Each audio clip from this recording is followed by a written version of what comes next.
Assalamualaikum warahmatullahi wabarakatuh. Perkenalkan, nama saya Muhammad Gadi Martono, NIM 2510207007. Yang terhormat kepada dosen pengampu, yaitu Bapak Muhammad Agil Munawar, yang mengampu MK Filsafat Ilmu. Video ini dibuat untuk memenuhi tugas ujian akhir semester. Video ini membahas materi tentang struktur ilmu bimbingan dan konseling. Struktur ilmu bimbingan dan konseling terdiri dari 3 komponen utama yang saling berkaitan.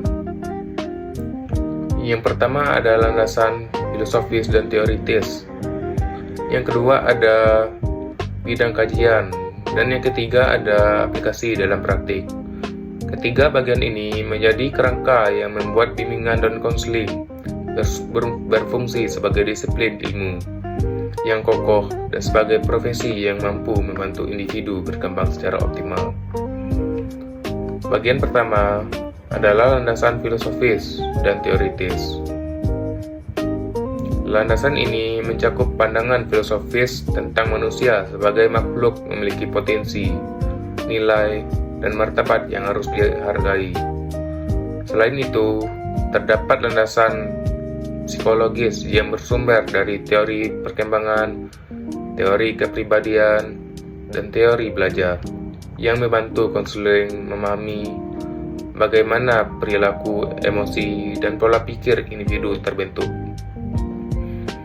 BK juga memiliki landasan sosial budaya yang menekankan bahwa setiap layanan harus peka terhadap nilai, norma, dan budaya klien.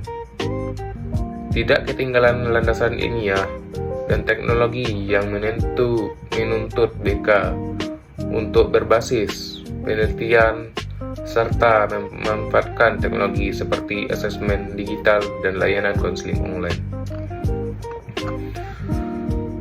Bagian kedua adalah bidang kajian. Dalam komponen ini, BK mempelajari berbagai aspek individu, mulai dari perkembangan fisik, kognitif, sosial, emosional, hingga moral. BK juga mempelajari jenis-jenis masalah yang umum dialami klien, seperti hambatan belajar, kesulitan sosial, masalah pribadi, maupun kebingungan karir.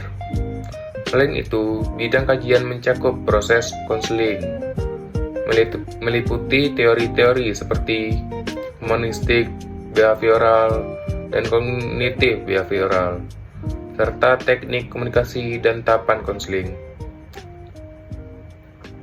Asesmen dan diagnosis juga menjadi bagian penting yang mencakup penggunaan tes psikologi, angket, wawancara, dan observasi untuk memahami kondisi klien secara objektif.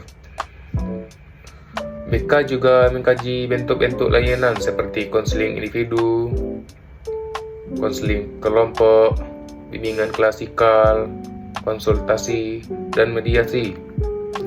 Bagian ketiga adalah aplikasi dan praktik, yaitu penerapan seluruh teori dalam kehidupan nyata. BK dijalankan melalui 3 bidang layanan utama: pribadi sosial, belajar, dan karir. Layanan pribadi sosial membantu individu memahami diri, mengelola emosi, dan berinteraksi dengan lebih sehat.